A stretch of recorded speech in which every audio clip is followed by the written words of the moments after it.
ഇന്ന് സംഭവിച്ചത് വിശദമായി പരിശോധിക്കുന്ന വാർത്തകളിലേക്കാണ്. ആദ്യം തലസ്ഥാനത്തെ തല്ലുമാല.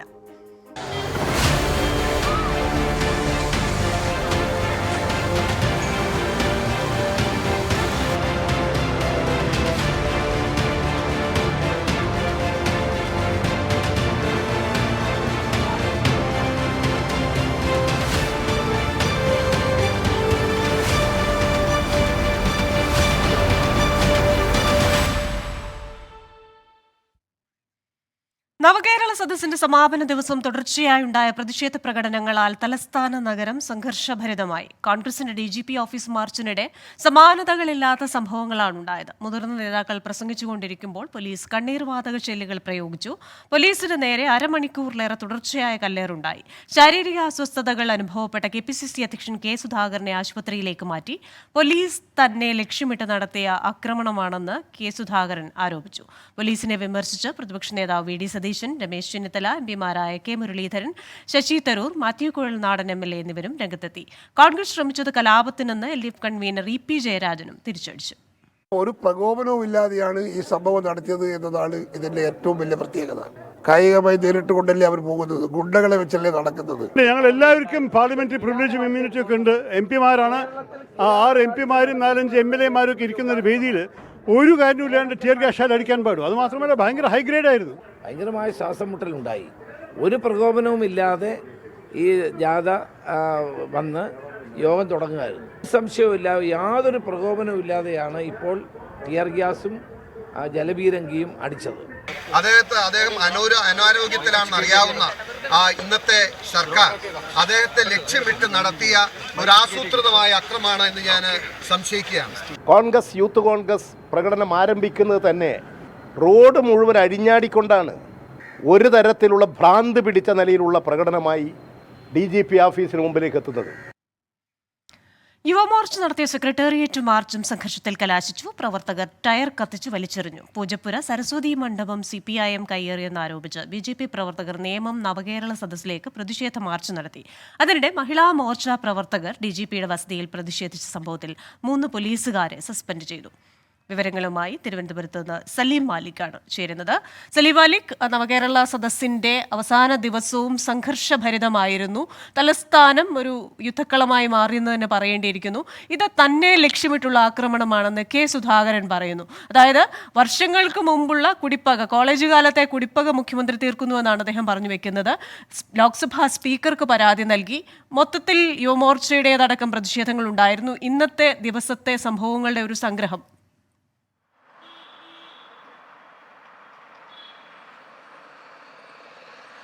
ക്രിസ്റ്റീന, തലസ്ഥാനത്തേക്ക് നവകേരള സദസ്സ് പ്രവേശിച്ച ആ ദിവസം മുതൽ തിരുവനന്തപുരം തലസ്ഥാന നഗരം മുൻപെങ്ങും കണ്ടിട്ടില്ലാത്ത വിധം ഒരു സംഘർഷക്കളമായിരുന്നു. അതിൻ്റെ തുടർച്ചയെന്നോണമാണ് ഇന്നത്തെ ദിവസവും ആരംഭിക്കുന്നത്. ഇന്ന് ആദ്യം തുടങ്ങിയത് കോൺഗ്രസിൻ്റെ KPCC ആഹ്വാനം ചെയ്ത DGP ഓഫീസ് മാർച്ചാണ്. ഈ DGP ഓഫീസ് മാർച്ചിലേക്ക് പ്രവർത്തകർ KPCCയിൽ നിന്നും പ്രവർത്തകർ മാർച്ചായി പോകുന്നു. അതിനുശേഷം പ്രവർത്തകരുടെ കണ്ണിൽ കണ്ട നവകേരള സദസ്സിൻ്റെ ഫ്ലക്സ് ബോർഡുകളൊക്കെ അടിച്ചു തകർത്തുകൊണ്ടായിരുന്നു ഈ പോക്ക്. അതിനുശേഷം ഇവിടേക്ക് DGP ഓഫീസിന് മുൻപിൽ വെച്ച് ബാരിക്കേഡ് വെച്ച് തടഞ്ഞു. അതിന് തൊട്ടു മുൻപിലായി സ്ഥാപിച്ചിരുന്ന നവകേരള ഇതുമായി ബന്ധപ്പെട്ട് ഉള്ള പ്രതിഷേധ യോഗം ചേരാനുള്ള ഒരു സദസ്സും വേദിയും അവിടെ ആ വേദിയിൽ കയറി നേതാക്കൾ സംസാരിച്ചു കൊണ്ടിരിക്കുകയായിരുന്നു. ആദ്യം KPCC അധ്യക്ഷൻ ഉദ്ഘാടന പ്രസംഗം നടത്തി. അതിനുശേഷം പ്രതിപക്ഷ നേതാവ് സംസാരിക്കാൻ തുടങ്ങുമ്പോഴേക്കും പ്രവർത്തകർ പോലീസിന് നേരെ തിരിഞ്ഞു. ബാരിക്കേഡിന് മുൻപിലേക്ക് പോവുകയും പ്രവർത്തകർ പോലീസിന് നേരെ കല്ലേർ ഉൾപ്പെടെ നടത്തുകയും ചെയ്യുന്ന ഒരു സാഹചര്യമുണ്ടായി. തൊട്ടു പിന്നാലെ തന്നെ പോലീസ് ജലപീരങ്കി പ്രയോഗം നടത്തി. അത് സാധാരണഗതിയിൽ അടിക്കുന്ന നിലയിലുള്ള ഒരു ജലപീരങ്കി ആയിരുന്നില്ല. അതിനപ്പുറത്തേക്ക് വലിയ ശക്തിയിൽ ആഞ്ഞടിക്കുന്ന ജലപീരങ്കി അത് വേദിക്ക് മുൻപിലേക്ക് വന്നു. മാത്രമല്ല അതിനുശേഷം പിന്നീട് ഒരു സൈറൺ പോലും ഇല്ലാതെ, ഒരു മുന്നറിയിപ്പ് പോലും നൽകാതെയുള്ള കണ്ണീർവാതക പ്രയോഗവും ഗ്രനേഡ് പ്രയോഗവുമായിരുന്നു. അത് നേതാക്കന്മാർ, ക്യാബിനറ്റ് റാങ്കുള്ള പ്രതിപക്ഷ നേതാവ്, ഒപ്പം തന്നെ KPCC അധ്യക്ഷൻ, നിരവധി MPമാർ, നിരവധി ജനപ്രതിനിധികൾ എന്നിവരൊക്കെ നിൽക്കുമ്പോഴായിരുന്നു പോലീസിന്റെ ഈ വിചിത്രമായ നടപടി. ഒരു മുന്നറിയിപ്പുമില്ലാതെ വലിയ ശക്തിയുള്ള ഗ്രനേഡുകളും ഒപ്പം തന്നെ കണ്ണീർവാതകങ്ങളും തുരുതുരെ എറിയുന്ന ഒരു സാഹചര്യം. പ്രവർത്തകരെ പിന്തിരിപ്പിക്കാൻ ശ്രമിച്ചു. പ്രവർത്തകർ പോലീസിന് നേരെ തിരികെ കല്ലെറിയുന്ന ഒരു സാഹചര്യം ഉണ്ടായി. അങ്ങനെ അക്ഷരാർത്ഥത്തിൽ ആ സമയം ഒരു യുദ്ധക്കളമായി മാറുന്ന ഒരു സാഹചര്യം ഉണ്ടായിരുന്നു. അതിൽ അങ്ങോട്ടും ഇങ്ങോട്ടുമുള്ള ആക്രമണത്തിൽ നിരവധി പോലീസുകാർക്കും നമ്മുടെ ചാനൽ മാധ്യമപ്രവർത്തകരിൽ നിരവധി പേർക്ക്, നമ്മുടെ ക്യാമറാമാനായ ജിനു എസ് രാജൻ ഉൾപ്പെടെയുള്ളവർക്ക് പരുക്കേൽക്കുന്ന സാഹചര്യം ഉണ്ടായി. പിന്നാലെ ഈ പ്രധാനപ്പെട്ട നേതാക്കൾ KPCC അധ്യക്ഷനെ ഉൾപ്പെടെ ദേഹാസ്വാസ്ഥ്യം മൂലം ആശുപത്രിയിലേക്ക് പ്രവേശിപ്പിക്കുന്നത് സാഹചര്യമുണ്ടായി. രമേശ് ചെന്നിത്തല ഉൾപ്പെടെയുള്ളവർ, പ്രതിപക്ഷ നേതാവ് ഉൾപ്പെടെയുള്ളവർ അങ്ങനെ നിരവധി പേരെ ആശുപത്രിയിലേക്ക് പ്രവേശിക്കുകയും അവിടെ നിന്ന് മാറ്റുകയും ചെയ്യുന്നൊരു സാഹചര്യമുണ്ടായി. പിന്നാലെ അവിടെ നിൽക്കാൻ പോലും പറ്റാത്തൊരു സാഹചര്യമായിരുന്നു ആ ഘട്ടത്തിൽ ഉണ്ടായിരുന്നത്. അതിനുശേഷം സ്ഥിതി ഒന്ന് ശാന്തമായപ്പോൾ പ്രവർത്തകർ പിന്നെയും തിരികെ വരികയും പോലീസുമായി ഉന്തും തള്ളും വാക്കേറ്റവും ഒക്കെ ഉണ്ടാവുകയും ചെയ്തു. അതിനിടയിൽ ഇതുമായി ബന്ധപ്പെട്ട് പിന്നീട് വന്ന പ്രതികരണങ്ങൾ വലിയ തരത്തിലുള്ളതായിരുന്നു. ഒരു രാഷ്ട്രീയ ആയുധമാക്കി തന്നെ പ്രതിപക്ഷം അതിനെ ഏറ്റെടുക്കുകയും ചെയ്തു. അതായത് ജനപ്രതിനിധികൾ, ക്യാബിനറ്റ് റാങ്കിൽ ഉൾപ്പെടെയുള്ളവർ ആ വേദിയിലിരിക്കുമ്പോൾ, പ്രതിപക്ഷ നേതാവ് സംസാരിച്ചു കൊണ്ടിരിക്കുമ്പോൾ തന്നെയുള്ള ഇത്തരത്തിലുള്ള പ്രയോഗം, പോലീസ് നടപടി അതൊരു കിരാത നടപടിയാണ്, കേട്ടുകേൾവിയില്ലാത്ത നടപടിയാണ് എന്ന് പറഞ്ഞ പ്രതിപക്ഷം അതിനെതിരെ രൂക്ഷമായ ഭാഷയിലായിരുന്നു രംഗത്തെത്തിയത്. മാത്യു കുഴൽനാടൻ MLA ഉൾപ്പെടെയുള്ളവർ പറഞ്ഞത് അത് KPCC അധ്യക്ഷനെ കൊല്ലാൻ ലക്ഷ്യമിട്ടുള്ള ഒരു പദ്ധതിയാണ് എന്നുള്ളതാണ്. മാത്രമല്ല ഈ എറിഞ്ഞ ടിയർ ഗ്യാസുകൾ അത് സാധാരണ നിലയിലുള്ള സാധനമല്ല, രാസായുധത്തിന്, കെമിക്കൽ വെപ്പണിന് തുല്യമായ, അതിന് സമാനമായ സാധനങ്ങളാണ് എറിഞ്ഞത് എന്നുള്ള വലിയ ആരോപണം, ഗുരുതരമായ ആരോപണമായിരുന്നു കോൺഗ്രസ് നേതാക്കൾ പിന്നീട് ഉന്നയിച്ചത്. ആ നിലയിൽ അങ്ങനെ ഒരു ആരോപണങ്ങളുടെ പെരുമഴയായിരുന്നു കോൺഗ്രസിന്റെ നേതാക്കളുടെ ഭാഗത്തുനിന്നുണ്ടായത്. രൂക്ഷമായി സർക്കാരിനെ ആക്രമിക്കുന്ന, ഇതിന് പിന്നിൽ മുഖ്യമന്ത്രിയുടെ പൊളിറ്റിക്കൽ സെക്രട്ടറിയായ P. ശശിയാണ് എന്ന് തുടങ്ങിയ ഒരു ആരോപണങ്ങളായിരുന്നു. അതിന് മറുപടിയുമായി EP ജയരാജൻ LDF കൺവീനർ തന്നെ പ്രതിരോധവുമായി രംഗത്തെത്തി. ഒരു തേർവാഴ്ച, പോലീസിന് നേർക്ക് പ്രവർത്തകരുടെ ഒരു തേർവാഴ്ചയായിരുന്നു നടത്തിയിരുന്നത്. അതിന്റെ തുടർച്ചയെന്നോണം സ്ഥിതിഗതികൾ നിയന്ത്രിക്കുക എന്നുള്ളത് മാത്രമായിരുന്നു, ഈ കലാപാഹ്വാനത്തെ നിയന്ത്രിക്കുക എന്നുള്ളത് മാത്രമായിരുന്നു പോലീസ് ചെയ്തത് എന്നുള്ളതാണ് LDF കൺവീനറുടെ പക്ഷം. ഈ കണ്ണീർ വാതകം പ്രയോഗിച്ചത് ഉൾപ്പെടെയുള്ളവ അവരെ നിലക്ക് നിർത്താനായിരുന്നു എന്ന് പ്രതിരോധിക്കുകയും ചെയ്തു.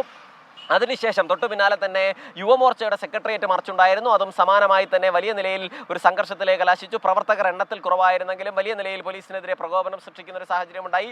പോലീസും പ്രവർത്തകരും തമ്മിൽ ഉന്തും തള്ളും ഉണ്ടാകുന്ന സാഹചര്യമുണ്ടായി. അതിന് പിന്നാലെ പ്രവർത്തകരെ അറസ്റ്റ് ചെയ്ത് നീക്കുകയും ചെയ്തു. ആ നിലയിലായിരുന്നു ഇന്നത്തെ പ്രതിഷേധങ്ങളുടെ ഒരു കണക്ക്. അത് മാത്രമല്ല, കഴിഞ്ഞ ദിവസം മഹിളാ മോർച്ചയുടെ പ്രവർത്തകർ DGP ഓഫീസിന് മുൻപിലേക്ക്, DGP ഓഫീസിലേക്ക് ഒരു വലിയ സുരക്ഷാ വീഴ്ചയെന്നോണം കയറുകയും അതിന്റെ സിറ്റ് ഔട്ടിൽ ഇരുന്ന് പ്രതിഷേധിക്കുകയും. സംസ്ഥാനത്തെ മന്ത്രിസഭ ഒറ്റ ബസ്സിൽ കേരളമാകെ പര്യടനം നടത്തുന്ന, ജനങ്ങളുടെ പ്രശ്നങ്ങൾ പരിഹരിക്കുന്ന, അതുപോലെ തന്നെ കേന്ദ്ര സർക്കാരിനെതിരായ വിമർശനങ്ങൾ ഉന്നയിക്കുന്നതെന്നൊക്കെ പറയുന്ന നവകേരള സദസ്സ് അതിന്റെ അവസാന ലാപ്പിൽ എത്തുമ്പോഴും പ്രതിഷേധം തുടരുകയാണ്. മാത്രവുമല്ല, ഇന്ന് കടുത്ത സുരക്ഷാ വീഴ്ചയും സംഭവിച്ചു. സെക്രട്ടേറിയറ്റിന്റെ കോമ്പൗണ്ടിലേക്ക് കടന്ന് മുഖ്യമന്ത്രിയുടെ ഓഫീസിന് മുന്നിൽ കരിങ്കൊടി കാണിക്കാൻ RYF പ്രവർത്തകർക്ക് സാധിച്ചു. ഇത്തരത്തിലുള്ള സമരങ്ങളുടെ ഒരു മൊത്തം ദിവസമായിരുന്നു ഇന്ന്. വിശദാംശങ്ങൾ നൽകിയത് തലസ്ഥാനത്ത് നിന്ന് സലീം മാലിക്കാണ്. ഇന്ന് സംഭവിച്ചതിലേക്ക് വീണ്ടും സ്വാഗതം. കേസെടുത്താൽ തോൽക്കില്ല.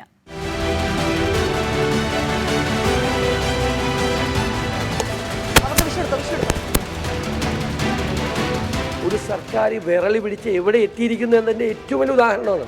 ഇതെന്ത് തോന്നിവാസമാണ് ഈ ഗവൺമെന്റ് കാണിക്കുന്നത്? മാധ്യമപ്രവർത്തകർക്ക് നേരെ നടത്തുന്ന ആക്രമണങ്ങളോ കേസോ ഒന്നും ഇടതുപക്ഷ ജനാധിപത്യ മുന്നണിയുടെ അജണ്ടയിൽപ്പെട്ടതല്ല. അത് തെളിവുകളുടെ അടിസ്ഥാനത്തിലായിരിക്കും സാധാരണഗതിയിൽ പോലീസ് ഇത്തരം കാര്യങ്ങൾ വകുപ്പെടുത്തുന്നത്. നമ്മുടെ നിയമവ്യവസ്ഥയെ തന്നെ പരിഹാസ്യമാക്കുന്ന ഒരു നടപടിയാണ്. നിയമപരമല്ലാത്ത ഒരു കാര്യവും ഗവൺമെന്റ് സപ്പോർട്ട് ചെയ്യില്ല. അദ്ദേഹം ഒരു ഹിറ്റ്ലറാണ്. മുൻ ഹിറ്റ്ലറുടെ പുനർജന്മമാണ് അദ്ദേഹത്തിന്. ഇങ്ങനെയുള്ള വിവരമായിട്ട് കാണണ്ട. നിങ്ങൾ തർക്കിക്കാൻ വേണ്ടി മാത്രം വന്നാണെങ്കിൽ അങ്ങനെ തുടങ്ങാം നമുക്ക്. ഇത് ഇനി നിങ്ങൾക്കാണോ ചോദിക്കുന്നത്? നിങ്ങൾ മാധ്യമപ്രവർത്തനം തന്നെ. നിങ്ങളെ മാധ്യമപ്രവർത്തനത്തെ പറ്റിയാണ് ഞാൻ പറഞ്ഞത്. മാധ്യമപ്രവർത്തനമായിട്ട് നടത്തണം. ഷുവേറിയിൽ പ്രതിഷേധം റിപ്പോർട്ട് ചെയ്ത 24 റിപ്പോർട്ടർ വിനീതയ്ക്കെതിരെ കേസെടുത്ത സംഭവത്തിൽ ചോദ്യത്തോട് ക്ഷുഭിതനായ മുഖ്യമന്ത്രി പിണറായി വിജയൻ കേസിൽ വിശ്വാസക്കുറവില്ല എന്നും ഗൂഢാലോചന അല്ല എന്നതിന് തെളിവുണ്ടെങ്കിൽ മാധ്യമപ്രവർത്തകർ അതുമായി മുന്നോട്ടു പോകണമെന്നുമായിരുന്നു മുഖ്യമന്ത്രിയുടെ ഉപദേശം. മാധ്യമങ്ങൾ AKG സെന്ററിൽ നിന്ന് തിട്ടൂരം വാങ്ങേണ്ട അവസ്ഥയാണെന്ന് പ്രതിപക്ഷ നേതാവ് VD സതീശൻ കളിയാക്കി. മുഖ്യമന്ത്രിക്ക് ഇഷ്ടപ്പെടാത്ത കാര്യങ്ങൾ ആര് സംസാരിച്ചാലും കേസെടുക്കുമെന്നതാണ് കേരളത്തിലെ രീതിയെന്ന് ഗവർണറും പറഞ്ഞു. വാർത്ത റിപ്പോർട്ട് ചെയ്തതിന്റെ പേരിൽ 24 റിപ്പോർട്ടർ വിനീത ബീജിക്കെതിരെ ഗൂഢാലോചന കുറ്റം ചുമത്തി കേസെടുത്ത നടപടിയാണ് മുഖ്യമന്ത്രി ന്യായീകരിച്ചത്. കേസുമായി ബന്ധപ്പെട്ട ചോദ്യങ്ങളോട് ക്ഷുഭിതനായിട്ടായിരുന്നു മുഖ്യമന്ത്രിയുടെ പ്രതികരണം. ഇങ്ങനെയുള്ള വിവരത്തിന്റെ മേലെയല്ല, ഇങ്ങനെയുള്ള വിവരമായിട്ട് കാണണ്ട. നിങ്ങൾ തർക്കിക്കാൻ വേണ്ടി മാത്രം വന്നാണെങ്കിൽ അങ്ങനെ തുടങ്ങാം നമുക്ക്. ഇത് നിങ്ങളല്ല അവരോടാണ് ഞാൻ പറഞ്ഞത്. ഇനി നിങ്ങൾക്കാണോ ചോദിക്കുന്നത്? നിങ്ങൾ മാധ്യമപ്രവർത്തനം തന്നെ. നിങ്ങളെ മാധ്യമപ്രവർത്തനത്തെ പറ്റിയാണ് ഞാൻ പറഞ്ഞത്. മാധ്യമപ്രവർത്തനമായിട്ട് നടത്തണം. അതിന് യാതൊരു തടസ്സവും ഇവിടെ ആരും ഉണ്ടാക്കുന്നില്ല. ഞാൻ പറയട്ടെ, നിങ്ങളെന്താ ഇങ്ങനെ ചാടിക്കൊണ്ടിരിക്കുന്നു? കുറച്ച് ശബ്ദമുയർത്തി പറഞ്ഞാൽ കാര്യങ്ങൾ നേടിക്കളയാമെന്നുള്ള ധാരണയിൽ തുടങ്ങണ്ട. അതേ ഉള്ളൂ. വിനീതയ്ക്കെതിരായ പോലീസ് നടപടിയിൽ പുതുമയില്ലെന്നും മുഖ്യമന്ത്രിക്ക് ഇഷ്ടപ്പെടാത്ത കാര്യം ആര് സംസാരിച്ചാലും കേസെടുക്കുമെന്നതാണ് രീതിയെന്നും governor Arif Mohammad Khan. When you board a plane, you pass through security. And if somebody says something which is not liked by the chief minister inside the plane, then a case of 307 was registered in Kerala. What's new about it? മുഖ്യമന്ത്രിയുടെ ഓഫീസിന്റെ ഗൂഢാലോചനയെന്നായിരുന്നു പ്രതിപക്ഷ നേതാവ് V D സതീശന്റെ കുറ്റപ്പെടുത്തൽ. CPM തീരുമാനിക്കുന്നത് പോലെ മാധ്യമപ്രവർത്തനം നടത്തണമെന്ന്. അധികാര സ്ഥാനങ്ങളിൽ ഇരിക്കുന്നവർ പ്രതിപക്ഷത്താണെങ്കിലും ഭരണത്തിലിരിക്കുമ്പോഴും മാധ്യമങ്ങൾ അവരെ വിമർശിക്കുകയും തെറ്റുകൾ ചൂണ്ടിക്കാട്ടുകയും ചെയ്യും, സമരങ്ങൾ റിപ്പോർട്ട് ചെയ്യും. ഇത് ഏകാധിപത്യമാണ്. ഇത് ഡൽഹിയിൽ നടക്കുന്നത് അതുതന്നെയാണ്. പ്രതിഷേധ സമരങ്ങൾ റിപ്പോർട്ട് ചെയ്ത ആളിന്റെ പേരിൽ ഗൂഢാലോചന കുറ്റം ചുമത്തിയത് കോടതിയിൽ എങ്ങനെ തെളിയിക്കുമെന്നത് ലോക്കൽ പോലീസിനും വലിയ തലവേദനയാണ്. നേരത്തെ ഇതേ കേസിൽ അറസ്റ്റിലായ KSU പ്രവർത്തകർക്കെതിരെ വധശ്രമത്തിന് കേസെടുത്തത് കോടതി വിമർശിച്ചിരുന്നു. 24 കൊച്ചി. പ്രതിഷേധ വാർത്ത റിപ്പോർട്ട് ചെയ്ത 24 റിപ്പോർട്ടർ വിനീത വിജിക്കെതിരെ കേസെടുത്ത നടപടിയിൽ സർക്കാരിനെതിരെ ആഞ്ഞടിച്ച പ്രതിപക്ഷം. സർക്കാർ ചെയ്യുന്നത് തെറ്റാണെന്ന് ഡോക്ടർ ശശി തരൂർ MP 24നോട് പറഞ്ഞു. ആവിഷ്കാര സ്വാതന്ത്ര്യത്തിനുമേലുള്ള പോലീസ് കടന്നുകയറ്റത്തെ ന്യായീകരിച്ച് മന്ത്രിമാർ രംഗത്തെത്തി. മുഖ്യമന്ത്രിക്കെതിരെയുള്ള KSU പ്രതിഷേധം റിപ്പോർട്ട് ചെയ്ത മാധ്യമപ്രവർത്തകയുടെ പേരിൽ കേസെടുത്ത പോലീസ് നടപടി തോന്നിവാസമെന്നായിരുന്നു മുൻ പ്രതിപക്ഷ നേതാവ് രമേശ് ചെന്നിത്തലയുടെ പ്രതികരണം. കേസ് പിൻവലിച്ച് മുഖ്യമന്ത്രി മാപ്പ് പറയണമെന്ന് മുതിർന്ന കോൺഗ്രസ് നേതാവ് VM സുധീരൻ ആവശ്യപ്പെട്ടു. ജനാധിപത്യത്തിന്റെ അടിസ്ഥാനം സർക്കാർ മറക്കുകയാണെന്ന് ഡോക്ടർ ശശി തരൂർ MP. മാധ്യമപ്രവർത്തകർ വാർത്തകൾ റിപ്പോർട്ട് ചെയ്യുക എന്നുള്ളത് അവരുടെ മൗലികമായ ഉത്തരവാദിത്തമാണ്. ആ ഉത്തരവാദിത്തത്തിൽ നിന്ന് അവർക്ക് പുറകോട്ട് പോകാൻ കഴിയില്ല. അങ്ങനെ പോയാൽ പിന്നെ അവരുടെ ജോലി എന്താണ്? 24 റിപ്പോർട്ടർ വിനീതയെ അവർക്കെതിരെ കേസെടുത്ത സംഭവം സത്യസന്ധമായി അവർ റിപ്പോർട്ട് ചെയ്തു. ഈ ഒരൊറ്റ കാരണത്തിൻ്റെ പേരിലാണ് അവരുടെ പേരിൽ കേസെടുത്തത് എന്നുള്ളത് വളരെയേറെ വിചിത്രമായിരിക്കുന്നു. എന്താണ് ഇവരുടെ ഇപ്പോൾ ഒരു പ്രശ്നം? എന്താണത്? അവരെ എതിരിക്കാൻ പാടില്ലേ? അവരുടെ എതിര് സംസാരിക്കാൻ പാടില്ലേ? കരിങ്കോടി കാണിക്കാൻ പാടില്ല? അവരെക്കുറിച്ചൊന്നും സംസാരിക്കാൻ പാടില്ല? ആൾക്കാർക്ക് പെർമിഷൻ എടുത്തിട്ട് പാതിയിൽ നിന്ന് പ്രസംഗം കേൾക്കാൻ പാടില്ല? ഇതിന്റെ അർത്ഥം എന്താണ്? ഇത് ജനാധിപത്യത്തിനെ അവർ മാറ്റാനാണ് ശ്രമിക്കുന്നത്. പോലീസ് നിലപാടിനെ ന്യായീകരിച്ച് സാംസ്കാരിക വകുപ്പ് മന്ത്രി സജി ചെറിയാൻ രംഗത്തെത്തി. എല്ലാ മാധ്യമപ്രവർത്തകരും അങ്ങനെയാണെന്നല്ല, എന്നാൽ ഒറ്റപ്പെട്ട മാധ്യമപ്രവർത്തകർ ചിലരെങ്കിലും വൈകാരികമായി ഇത്തരമുണ്ടാകുന്ന ഇഷ്യൂസിൻ്റെ ഭാഗമാകാൻ ചില സന്ദർഭങ്ങളിൽ ശ്രമിക്കാറുണ്ട്. അവർ ചെയ്യാത്തൊരു തെറ്റിൻ്റെ പേരിൽ അവർ ആരെങ്കിലും പ്രതിയാക്കിയിട്ടുണ്ടെങ്കിൽ അത് ഗവൺമെൻറ് പരിശോധിച്ചിട്ട് ശരിയായ തീരുമാനം അക്കാര്യത്തിൽ ഉണ്ടാകുകയും ചെയ്യും. മാധ്യമങ്ങൾക്കെതിരെ കേസെടുക്കുന്നത് ഇടത് നയമല്ലെന്ന് LDF കൺവീനർ EP ജയരാജൻ. അങ്ങനെ മാധ്യമപ്രവർത്തകർക്ക് നേരെ കേസെടുക്കുന്നൊരു നിലപാട് പൊതുവായിട്ട് ഞങ്ങളുടെ ഭാഗത്തില്ല. ഞങ്ങൾ ഒരു മാധ്യമപ്രവർത്തകരെയും ബുദ്ധിമുട്ടിക്കാനോ അവരുടെ സ്വാതന്ത്ര്യം തടയാനോ ഒന്നും ഞങ്ങളില്ല. പരിശോധിച്ച് നടപടി സ്വീകരിക്കുമെന്ന് CPI മന്ത്രിമാരായ P പ്രസാദ്, K രാജൻ എന്നിവർ പ്രതികരിച്ചു. 24 കൊച്ചി. വിവരങ്ങളുമായി ചേരുന്നത് കൊച്ചിയിൽ നിന്ന് ശ്രീകാന്താണ്. ശ്രീകാന്ത്, ഈ വാർത്ത റിപ്പോർട്ട് ചെയ്ത സംഭവത്തിൽ കേസെടുക്കുന്നു. അത് ഒരാളിന്റെ ഉത്തരവാദിത്വം അഥവാ ജോലി ചെയ്യുന്നതിനെ തടസ്സപ്പെടുത്തുന്നു എന്ന രീതിയിൽ പ്രതിപക്ഷം വിമർശിക്കുമ്പോൾ സർക്കാരിന്റെ നിലപാട് മുഖ്യമന്ത്രിയും മന്ത്രിമാരും തുറന്നു പറഞ്ഞിരിക്കുകയാണ്. അതിൽ മുഖ്യമന്ത്രി ഒരു പടി കൂടെ കടന്ന് ഗൂഢാലോചന അല്ലെന്ന് നിങ്ങൾക്ക് തെളിയിക്കാൻ പറ്റുമെങ്കിൽ നിങ്ങൾ അങ്ങ് തെളിയിക്കുക എന്ന ഒരു ഉപദേശവും കൂടി നൽകുകയുണ്ടായല്ലോ. അപ്പോൾ ഈ കേസുമായി ബന്ധപ്പെട്ട് ഇന്ന് വന്ന ആരോപണ പ്രത്യാരോപണങ്ങൾ ഇനി മുന്നോട്ട് എന്തായിരിക്കും? നിലവിലിപ്പോൾ കേരളത്തിൽ ജീവിക്കണമെങ്കിൽ കോടതിയിൽ എന്തിനും ഏതിനും കോടതിയിൽ പോകേണ്ട അവസ്ഥയിലേക്കാണ് കാര്യങ്ങൾ എത്തിയിരിക്കുന്നത്. കാരണം ഇന്ന് മുഖ്യമന്ത്രിയുടെ വാക്കുകൾ അങ്ങനെയാണ് സൂചിപ്പിക്കുന്നത്. ഇന്ന് ക്ഷുഭിതനായാണ് അദ്ദേഹം സംസാരിച്ചത് മാധ്യമങ്ങളോട്. എനിക്ക് ആ കേസിൽ യാതൊരു സംശയവുമില്ല, ഗൂഢാലോചന നടന്നിട്ടില്ല എന്നാണ് നിങ്ങൾ പറയുന്നതെങ്കിൽ അത് നിങ്ങൾ പോയി തെളിയിക്കൂ എന്നുള്ളതാണ് മുഖ്യമന്ത്രി പറയുന്നത്. അതായത് ഞങ്ങൾക്ക് ഇഷ്ടമുള്ളത് ഞങ്ങൾ ചെയ്യും, നിങ്ങൾ കോടതിയെ സമീപിക്കൂ, അവിടെ നിങ്ങൾ തെളിയിക്കൂ എന്നുള്ളതാണ് മുഖ്യമന്ത്രിയുടെ പക്ഷം. അതായത് ഏതെങ്കിലും ഒരു പോലീസ് ഉദ്യോഗസ്ഥൻ സ്വന്തം നിലയിലെടുത്ത കേസല്ല ഇത്. നേരെ മറിച്ച് CPIM-ന്റെയും സംസ്ഥാന സർക്കാരിലെ പോലീസുമായി ബന്ധപ്പെട്ട വിവിധ വകുപ്പുകൾ, ആളുകൾ എല്ലാവരുടെയും അനുമതിയോടുകൂടിയാണ് ഈ കേസ് എടുത്തിരിക്കുന്നത് എന്ന് ഇതിലൂടെ വ്യക്തമാവുകയാണ്. മുഖ്യമന്ത്രി മാത്രമല്ല ന്യായീകരിച്ച് രംഗത്തെത്തിയത്. എറണാകുളത്ത് ഈ സംഭവം നടന്ന ഈ എറണാകുളം ജില്ലയിൽ നിന്നുള്ള മന്ത്രി കൂടിയായ P രാജീവ്, മന്ത്രി സജി ചെറിയാൻ അടക്കമുള്ളവർ ഈ വിഷയത്തിൽ ന്യായീകരണവുമായി രംഗത്ത് വരികയും ചെയ്തിട്ടുണ്ട്. അവരുടെ നിലപാട്, മുഖ്യമന്ത്രി പറഞ്ഞ നിലപാടിനപ്പുറം പോകാൻ അവർക്കും സാധിക്കില്ല. പക്ഷേ അതിരൂക്ഷ വിമർശനവുമായി ഇന്ന് പ്രതിപക്ഷവും പൊതുസമൂഹവും രംഗത്ത് വന്നു എന്നുള്ളതാണ് വസ്തുത. ഇവിടെ നടക്കുന്ന കാര്യത്തിനെതിരെ, ഈ നടന്ന മാധ്യമപ്രവർത്തകർക്കെതിരെ കേസെടുത്ത കാര്യത്തിൽ പ്രതിപക്ഷ നേതാവ് ഇന്ന് പറഞ്ഞത് AKG സെന്ററിൽ നിന്നും അനുമതി വാങ്ങി കാര്യങ്ങൾ ചെയ്യേണ്ട സാഹചര്യം ഉണ്ടായിരിക്കുന്നു എന്നുള്ളതാണ്. എന്ത് തോന്നിവാസവും കാണിക്കാം എന്ന നിലയിലേക്ക് കാര്യങ്ങൾ എത്തിയിരിക്കുന്നു എന്നുള്ളതാണ് രമേശ് ചെന്നിത്തല പ്രതികരിച്ചത്. ഈ കേസ് പിൻവലിച്ച് മുഖ്യമന്ത്രി മാപ്പ് പറയണമെന്ന് VM സുധീരൻ പ്രതികരിക്കുന്നു. മാത്രമല്ല, പോലീസിനെ സംബന്ധിച്ച് ഇതിലുള്ള ഒരു പ്രശ്നമെന്ന് പറയുന്നത് ഈ കേസ്, ഈ ഫോൺ കോൾ ഡീറ്റെയിൽ ഞങ്ങളുടെ കയ്യിലുണ്ടത് ഡിജിറ്റൽ തെളിവാണെന്നാണ് പോലീസ് പറയുന്നത്. മാധ്യമപ്രവർത്തകർക്ക് പല കോളുകളും വരും. ഈ ഫോൺ കോൾ ഡീറ്റെയിൽ വെച്ച് മാത്രം ഗൂഢാലോചന തെളിയിക്കാൻ സാധിക്കില്ലെന്ന് പോലീസിനും അറിയാം. അവരുടെ മുന്നിലുള്ള ഏറ്റവും വലിയ പ്രതിസന്ധിയും അതാണ്. പക്ഷേ റിപ്പോർട്ടർ വിനീത വിജിക്കെതിരെ കേസെടുത്ത സംഭവത്തിൽ പ്രതിഷേധം ശക്തം. വിശദാംശങ്ങൾ നൽകിയത് S. ശ്രീകാന്താണ് കൊച്ചിയിൽ നിന്ന്. മുഖ്യമന്ത്രി കടന്നുപോകുന്ന വഴിയിൽ കറുത്ത വസ്ത്രം അണിഞ്ഞ് ചാണ്ടിയുമ്മൻ MLA പ്രതിഷേധം. തിരുവനന്തപുരം പുതുപ്പള്ളി ഹൌസിലേക്കുള്ള വഴിയിലിരുന്നാണ് പ്രതിഷേധിച്ചത്. മറുവശത്ത് DYFI പ്രവർത്തകരും അണിനിരന്നതോടെ പോലീസും എത്തി. നവകേരള സദസ്സിന്റെ വാഹനം കടന്നുപോകുന്നതുവരെ ചാണ്ടിയുമ്മൻ കസേരയിട്ട് വഴിയരികിലിരുന്നു. വാഹനം കടന്നുപോയതോടെ പ്രതിഷേധം അവസാനിപ്പിച്ചു. പ്രതിഷേധം വിജയിച്ചുവെന്നായിരുന്നു ചാണ്ടിയുമ്മന്റെ പ്രതികരണം. ഇന്ന് പ്രതിപക്ഷ നേതാവ് പ്രസംഗിച്ചുകൊണ്ടിരിക്കുമ്പോൾ ടിയർ ഗ്യാസ് ഷെല്ലടിക്കുക, ഞങ്ങളെല്ലാം ആശുപത്രി പോകേണ്ടി വരിക, അത്രയ്ക്ക് മാരകമായ ഷെല്ല് പ്രയോഗിക്കുക, എന്നിട്ട് അതിന് ന്യായീകരണം കൊടുക്കുക.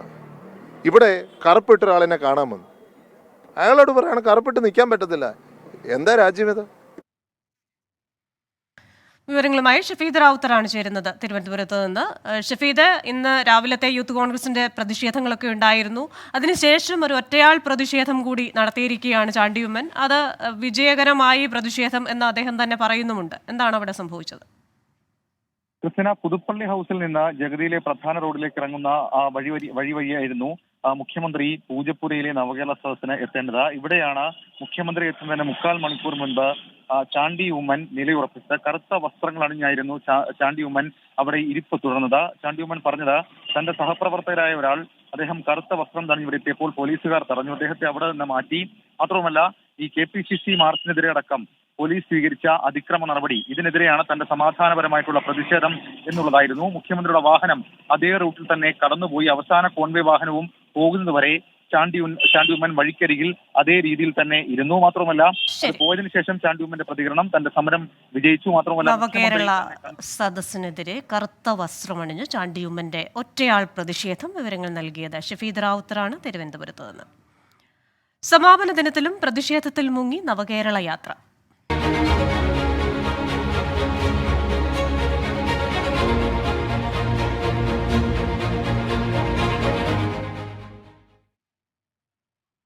പ്രതിപക്ഷ പ്രതിഷേധങ്ങൾക്കിടെ നവകേരള സദസ് അല്പസമയത്തിനകം സമാപിക്കും. നവംബർ 18 മുഖ്യമന്ത്രിയും മന്ത്രിമാരും കാസർഗോഡ് നിന്ന് ആരംഭിച്ച മണ്ഡല പര്യടനം തിരുവനന്തപുരം വട്ടിയൂർക്കാവിൽ പൂർത്തിയാകും.